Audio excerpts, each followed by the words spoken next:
Thailand's fading tourism. We've got a strange conference dress code in Thailand, and bare knuckle fighting. Is this a global sport running out of Pattaya? Find out on today's Good Morning Thailand.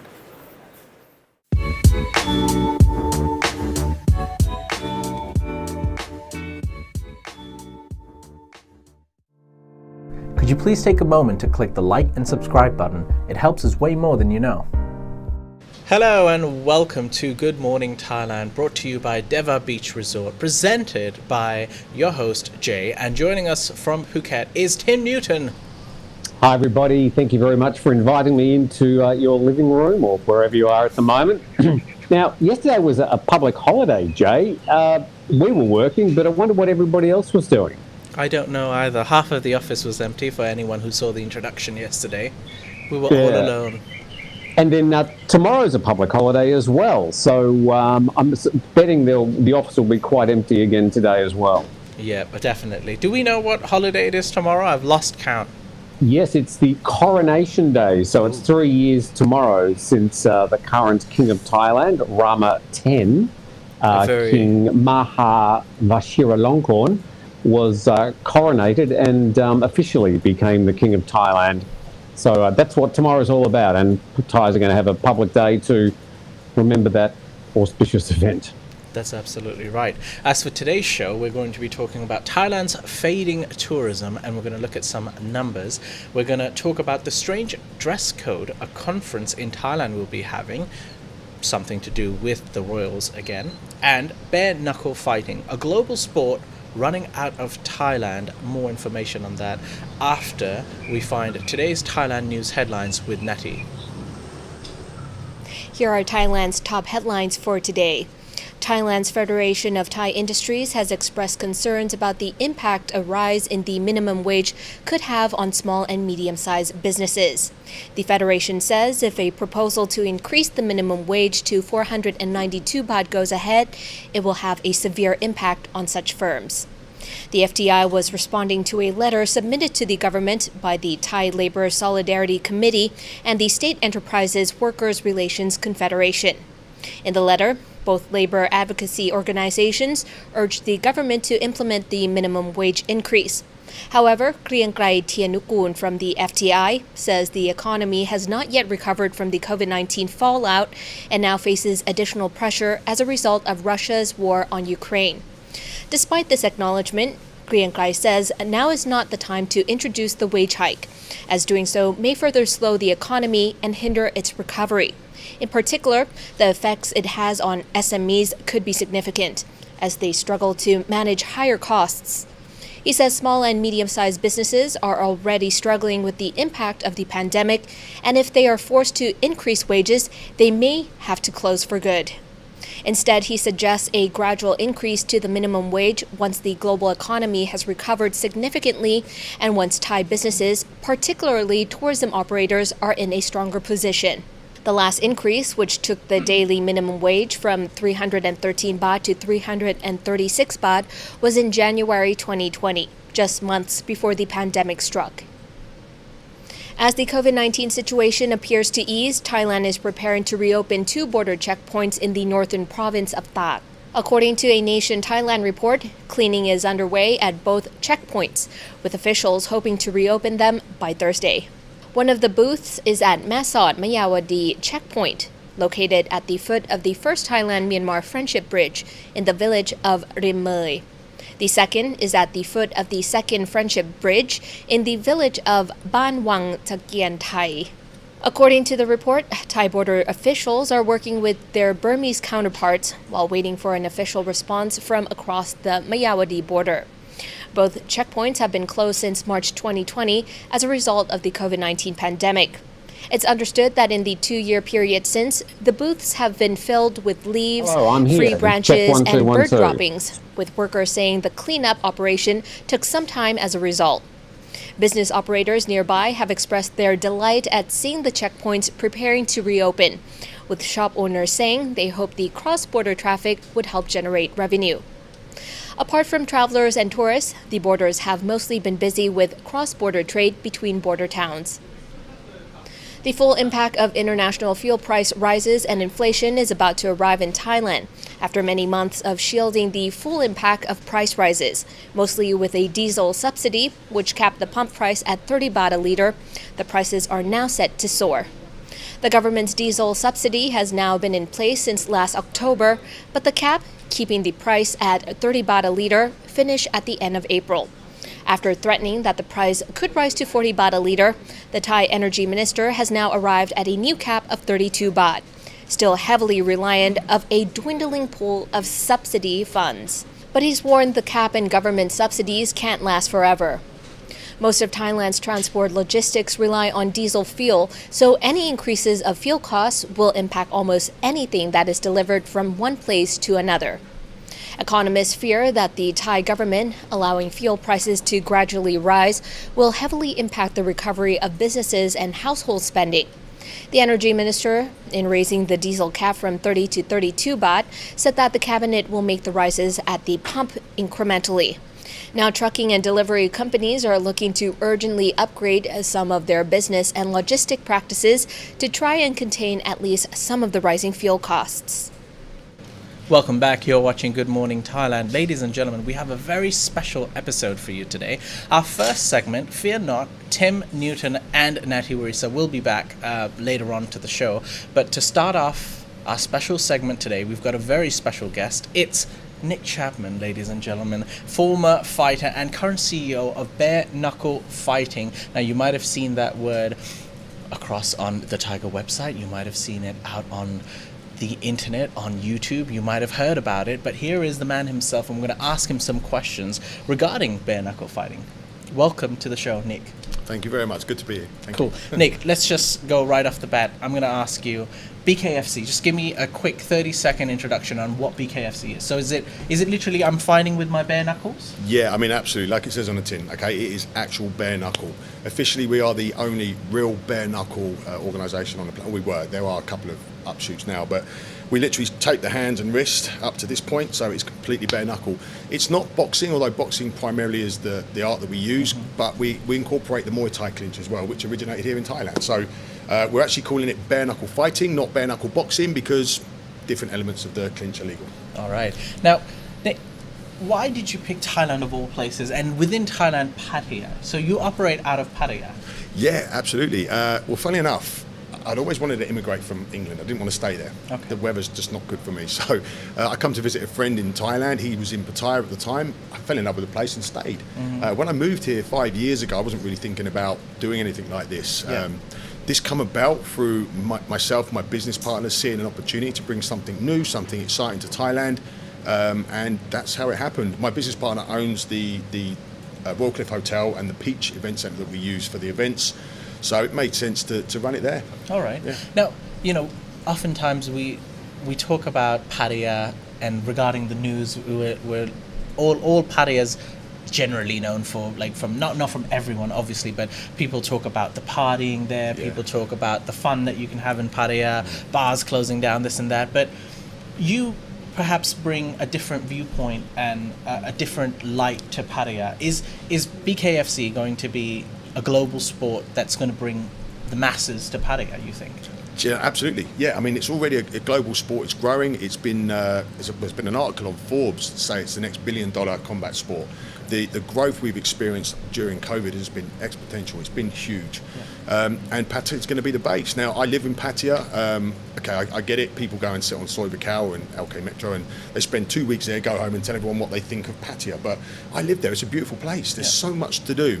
You've got everything from heaven to hell and everything in between, literally. It depends where you spend your time and what you're looking for. Yeah. So it gets a bit of a bad rap, but what we're doing with the whole bare knuckle thing is we're taking it to a whole new level. It's a very high-class production. It's a very respectful sport, even though people at this time don't fully understand that. Yeah. But yeah, we're trying to do good things with it. Okay. Yeah. What would you say to the people who might say that bare knuckle fighting, how dare they, it's barbaric? Yeah, we get this a lot. Yeah. Okay, so those people, first of all, probably haven't been to an event, and secondly, okay, I appreciate it's not for everyone. Yeah. Like, people have different likes and dislikes, so I completely respect their opinions. However, before you start casting aspersions on a sport, it would be good to maybe look into it a little bit more. So what we've got is some of the most incredible athletes in the world that train very hard. This is a very highly skilled sport. Yeah. These guys are like multiple world champions. They're not taking this lightly. They're not thugs. You know, they're very, very good at what they do. There's also a lot of respect between the fighters. And the trouble is that I'm a fighter. I was born to fight. It's just been in me since I was a kid. I tried to take it out. I mean, you can't take it out. So what do? You know, we give these people a platform to really let this out. They're not there as thugs and trying to hurt each other, although that's the goal, but they are, you know, they're athletes and they need somewhere to channel that aggression. All right. Okay. Now, last week I was actually talking about Fight Club Thailand.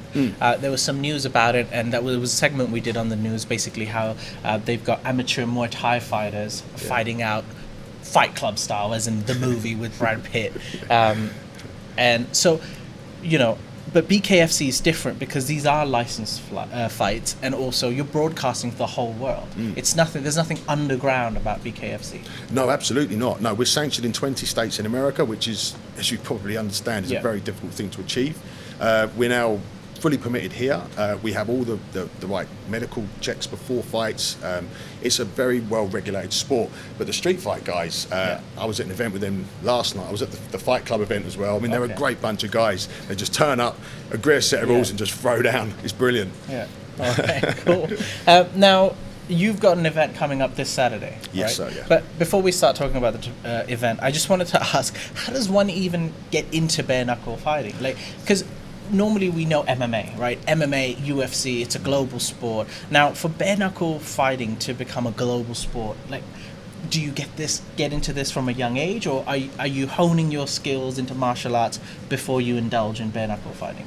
I love that question too. Okay, so, you know, when MMA come around, it was purists from kickboxing, Muay Thai and Jiu-Jitsu that went in to do MMA. Yeah. But that evolved into now its own sport, freestyle, grappling and striking, so MMA. So we're a new sport. So people are transitioning from boxing or Muay Thai or kickboxing to fight bare knuckle. But we think within the next 3 to 5 years, we'll actually be generating our own training camps here in Thailand and in the US and in the UK, where people actually start to train for bare knuckle itself. Okay. But at the moment, everyone's transitioning from other sports. Yeah.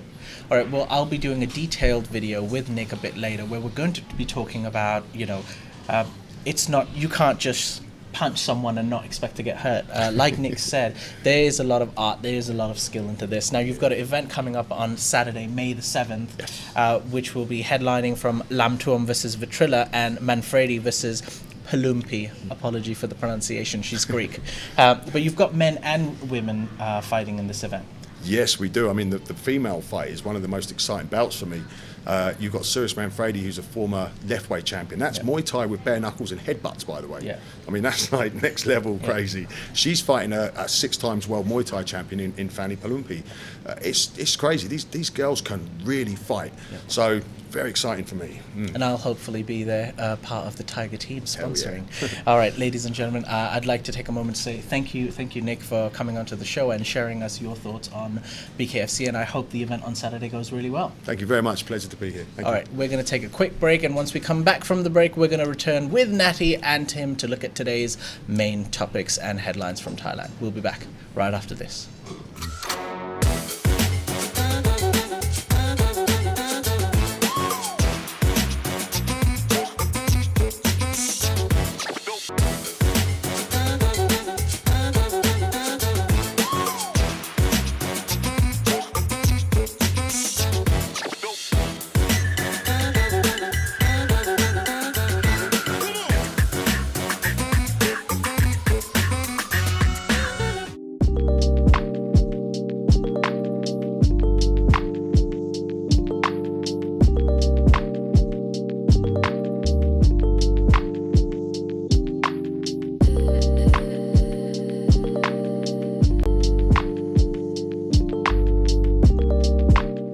And welcome back to the show. And coming back, we've got Natty Warisa. She's back, ladies and gentlemen. I'm back. And of course, Tim Newton, all the way from Phuket. As I am here sitting patiently, sitting in a rotunda with a lovely lake in the background. Very, very pleasant little location to be sitting and joining you all today. All right, ladies and gentlemen, I'd like to give a shout out to Deva Beach Resort for sponsoring the show. You can also visit Deva Beach Resort. It's in Nai Yang, Phuket, and type in the code Thaiger for a 10% discount. So next time you want to come to Phuket and stay at a very lovely resort, choose Deva. That's my plug. Thank you. I thought I did a very good job. As well as Eric Dufresne and Yan Travel Thailand. Thank you for being Thaiger members and supporting the channel. We appreciate your support. All right, Thailand's fading tourism. Here we go. Tim Newton, off with it from Phuket.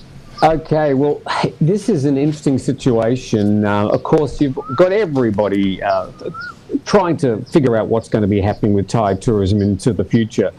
We've reduced a lot of the restrictions in the Thailand pass. It really only exists there pretty much by name, but people do still have to pre-register before they come here. But it's interesting, when you sort of really want to know what is happening with any particular industry, just look at what the financial markets are doing with that particular industry. That is what's happening. And here you've got JP Morgan, which have downgraded Thailand, the Thailand equity market, based on its tourism prospects. JP Morgan Chase is America's biggest bank. It's also one of the world's biggest banks, either the number 1 or number 6 or somewhere in between, depending on how you sort of want to measure a bank. But they are downgrading Thailand's equities from neutral to neutral from overweight. They've only got 3 things. They've got overweight, neutral and underweight. I have no idea what they mean, but they have downgraded it from overweight to neutral. So people in the financial market will know much more about that. But they're basically citing the effect of rising inflation on Thailand, and also the problems in China, the surges of COVID-19, the fact that they're not looking to reopen anytime soon, and the recognition that some 30% of the tourism market was coming from China back in 2019. So this is just another thing that we probably need to keep our eye on, the way the financial markets are looking at Thailand and the Thailand sort of markets generally. And this is probably a little bit of a casting a shadow from JP Morgan. JP Morgan telling you how it really is. Nettie, have you experienced inflation in Bangkok yet? Have you been out and about shopping for the Nettie mansion? Oh, for sure, the mansion. No, but yeah, fuel prices have gone up. Yeah. So now, typically, when that's true. Yeah. So Well, there yes. we go. It's even more expensive than it was before. All right, Thailand's fading tourism. Tim, what's your prediction? Is it still 5 years for everything back? How about inflation? How long do you think, the inflation is at least under control or improved? Well, again, it's not really in Thailand's hands as to what's going to happen. You've got the rise in fuel prices, and there's a number of factors causing that. Of course, one of them is the ongoing war between Russia and Ukraine. There's also just an ongoing problem with inflation and energy costs around the world. And these are impacting just about everything, from what we buy to the financial markets, to the prospects of people coming to Thailand, to the cost of tickets to come to Thailand. So there's a whole lot of bad weather ahead, if you like, if you want to look at Thailand's prospects. I would certainly think that, I've said it openly, that I think we've got a decade before we can return to anything like the pre-2020 numbers of tourism. But it's not as if we're going to sort of go back from where we were again. Everything has changed, and the whole situation in the world has changed. So it's not so much returning to what we used to have. It's trying to grab back something that hasn't even been invented yet. It's going to be a new type of tourism. It's going to be a new set of people coming here. It's going to be new reasons to visit Thailand. And people are going to have different reasons for visiting Thailand or not. So it's a whole different paradigm than we faced before 2020. All right, ladies and gentlemen, let us know your comments and feedback in the comments section below, not on the live chat, or you can do it on the live chat as well, but also in the comment section. What do you think? What type of new tourism is Thailand most likely to have? And we'll address that maybe later on to the show. All right, as for now, we're going to take a quick break. Once we come back from the break, we're going to be talking about strange dress codes for conferences in Thailand. Did I say that right? Yes. Thank you, Natty. All right, we'll be back right after this. Transferring money overseas? Sick and tired of the insane charges? Well, There's a new product to solve that problem. Try D-Money on your next international money transfer with the best rates and no added costs. Go to dmoney.com. And welcome back. You're watching the show with Natty, Tim and Jay, and our next topic is regarding a strange dress code for a conference in Thailand. Natty, so you've got more news on this. Yes, I do. No pants for women. What? No black shoes for men. Okay. What a weird dress code, right? So the 13th International Particle Accelerator Conference, or IPACC 22, is about to happen on June 13th this year. It's basically a convention where a lot of scientists from around the world gather and get information. They're expecting over 1,000 people or delegates there. Now, what is more interesting, probably more to the non-Thais, is that there's a strict dress code infographic that is displayed on the website, or was displayed. I think it's removed now. And a lot of people have been saying, like, why are there such strict dress codes for women? For example, you're only supposed to wear neutral clothes, neutral color clothes. You can't wear pants. If we have the infographics, that would be good as well. And for men, you cannot wear black shoes. Now, what? Yeah, you cannot wear black shoes. Oh, sorry, you cannot wear any color except for black shoes. Oh, sorry, I see. my Only bad. black shoes. Only black shoes. Okay. Now, the reason why there's such a strict dress code is because Her Royal Highness Princess Mahajakri Siddhinton is scheduled to open the event and attend the first 2 plenary sessions, and that is why. And some of the attendees have been tweeting online. For example, this guy says that we're creative academics. We go there to share ideas. So as long as people don't wear bikinis or anything weird, then we should be allowed to dress however we want to. Now, Tim, I think you have something to say about this. Right, what is so your response? Yeah. No fancy shoes for Tim and no power suits for Natty. Yes. I think I'll be fine. Well, I mean, I just think this is a strange story because I get it that you need to have, from time to time, a dress code. And, I mean, these people running the conference, they are well entitled to impose any dress code they like. The problem I have is that, I mean, these people are physicists. These are highly paid scientists, and they're coming to Bangkok, and it's great that there's going to be some 1,000 delegates. But, of course, a member of the royal family is going to be in attendance. I would have thought, however, that you would just say the dress code needs to be smart casual or something like that. When you start saying, women, you've got to wear skirts below the knees. Men, you can't wear sport shoes. Steve Jobs wouldn't have been able to go because he wears sport shoes and black skivvies. No, you can't wear that. Women are told they're going to have to wear blouses. So this is the problem. I would have just set a code like smart casual, or if they even wanted to, say formal, and then let the people, using their common sense, decide how they want to dress. This infographic has gone viral, though, and it's really just made a mockery and taken attention away from what they should be talking about: particle physics and particle accelerators and quantum mechanics, not the dress code. Well, if they've actually made a graphic regarding this, you know that, someone must have not behaved themselves last time they had this conference. But it is slightly strange that women aren't allowed to wear pants. But it is kind of, I think you have something to say also, yeah. Right? What I was going to say is, like, look, now let's argue both sides of the story, right? Now, the royal in this story is being invited to this event. Now, if you went to an event with the Queen of England, you'd have to dress in a certain way. If you met her, you'd have to curtsy and do this and that, and they're very traditional and they have their methods. And it is what it is. If you want to meet them and associate with them, you have to do that. Now, if a royal member from the royal family is going to come to this event, then I guess they have to inform people and be like, look, there's a really important person coming to this event. You must behave in a certain way. You must dress in a certain way. In that way, they're not wrong. Now, whether it was necessary to be going through all of that and having a royal member at the event, that's a whole nother story, isn't it? Yeah. I'm not going to speak about this specific event because it has to do with the royal family members, but I will say about this. Thailand does seem to have a lot of strict rules regarding attire. For example, one of my friends who is a teacher at this kindergarten school, she's a kindergarten teacher. Yeah. She was forced as a dress code part of the school's regulations that she has to wear a skirt. And she kind of complained because she's dealing with kids at the age of 3, 4, no older than 5. And these kids are naughty. They would want to like lift up the skirts or they play around. Sometimes she has to dash to the students if they're injured. So she said that this kind of dress code doesn't make sense.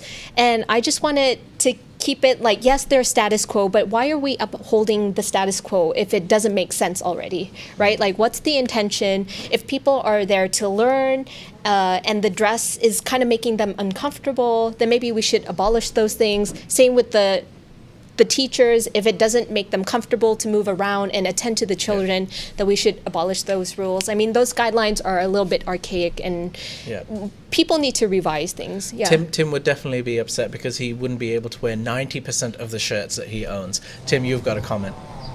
Yeah, two things I'd like to say. I mean, think with the sort of Star Trek or Comic-Con convention, because how on earth would you regulate what those people are wearing? And then the other thing, of course, is that people have been trawling through the internet to find some photos of other common people with members of the Thai royal family. And one photo, I think we've got it on the Thaiger story, it's a photo of the then President, US President Obama and the Attorney General Hillary Clinton meeting with King Bhumibol Adulyadej. A very auspicious occasion. And there is Hillary Clinton not only wearing non-neutral colours in a bright royal blue suit, but it's a pantsuit. Good heavens. So the dress code, I mean, she looks perfectly formal and normal wearing pants. This whole wearing pants thing, it seems that somehow the dress code was dragged out of some 1950s file rather than in 2020. So I think the fact that people are just sort of mocking this is sad because it does take away from an important event in Bangkok. But it's still Hillary Clinton, right? I mean, she's not not a peasant I was gonna say like a us. normal. No, I was going to say like a peasant like us, or she's not a scientist. A scientist still is a very highly intellectual and respectful person, but he's not Hillary Clinton. Well, no, but at the same time, I think just giving a note about what is expected with the dress code, with saying smart, casual, or evening wear or late afternoon. They could have really just given a broad dress code. And as far as meeting the royals, she's not going to meet all 1,000 people. They'd have a select people of 10 of the heads, and they'd be dressed up probably better to meet a member of the royal family, as would be appropriate. Yeah. But and also just a note about the princess. She herself is quite a casual dresser, and she is also really interested in scientific events. And the fact that she is actually going to be at this conference is, I think, very exciting for Thailand and for the conference, because she really pushes hard for scientific achievement and advancement here in Thailand as a member of the royal family. I think they could have definitely done a better job with the graphic itself. I think that's what the graphic, whoever made it, has brought a sense of ridicule to the topic. However, the fact that a royal is involved, I think people have to respect whatever is needed to when they meet a royal. All right, we're going to take another quick break, and then we're going to take some questions. Carmel, the voice of God, is in the house, so we'll be back right after this. Good Morning Thailand gets up to 80,000 viewers per week, and we'd like to weaponise our audience for you. That's right. So if you have a business or property or even your house that you'd like to sell. Private yacht? Yeah, we could be in space. I'm not sure about space. Well, all you have to do is contact us on info@thethaiger.com, and you can hire us up to a day or even a week, and we'll go to your property and do the show live. Good Morning Thailand, coming your way. Welcome back. It's now time to answer the viewer questions and answers. And in the house is The Carmel. voice of God. Hello. Hello, Carmel. Yes, when Nick was seated next to you Yeah. and you guys were talking about BKFC, Yes. Mackie said, just like at school, hardcore. Tony the Thaiger 86 said that the taxi driver will think twice about not turning on a meter when Nick is sitting at the back seat. That is very true. That is very true. I was on edge. No, he's one of, normally it's always a contrast to how you look, isn't it? Like Nick looks, he's a huge, strong, muscular man, and he looks like he could just squeeze my neck. He wouldn't even have to punch him, he just squeezes. But he's one of the nicest people I've met so far, one of the nicest guests. Like, it's always a contrast, and it's always like that. The big boys are always the nicest people. All right, and another question, Carmel? The Snive said, I thought Natty was training for an event. People in the comments were like, oh, I didn't know Natty got buff over time. Anything's possible. Anything's possible. Natty's TV, been magic of TV. Natty's been pumping that iron. Iron, yeah. Natty and Tim have the same fitness routine. They both go to the same gym. It's called Curves. Yes. John Peak asked if Jet is in the house today. Jet is not in the house. He is in Chiang Mai. I did speak to him. He's alive and well, ladies and gentlemen. And Jet will be back today, Thailand News Today at 6 p.m. So please welcome him back with a big tiger love and hug. Jet returns on Thailand News Today. Okay. Next comments. Ryan Bishop said that the strength of Thai baht is illogical. And Sick Puppy said that inflation will be around for the next 5 to 7 years. Sick Puppy says inflation will be around for the next 5 to 10 years. 7 years. So 5 to 7 years? Yeah. What a prediction. Tim, any comment? Well, as far as the Thai baht is concerned, the Thai baht, just people driving past saying hello. As far as the Thai baht's concerned, it has been a little bit higher against some currencies for around the last 3 or 4 years. The US dollar is still zooming ahead at the moment, so it's not as if the Thai baht is dropping, but the reason the Thai baht does remain strong is because the fundamentals of the Thai economy still remain fundamentally strong. So again, it's an issue of the financial markets and the way they want to trade it. But this dropping of the rating from JP Morgan may affect the Thai baht. It's things like that will actually affect the value of the baht. Okay, cool. Any last comments, Carmel? There are a couple more. Okay. Nick Tessely asked, if we lost tourists from China, Ukraine, and Russia, who are the majority travelers coming to Thailand? If we lost tourists from Russia, Ukraine and China. I think China would definitely have the biggest impact. Russia second. Tim, if we lost tourists from Russia and China, not that many tourists from Ukraine, but Ukraine as well, where are the tourists going to come from?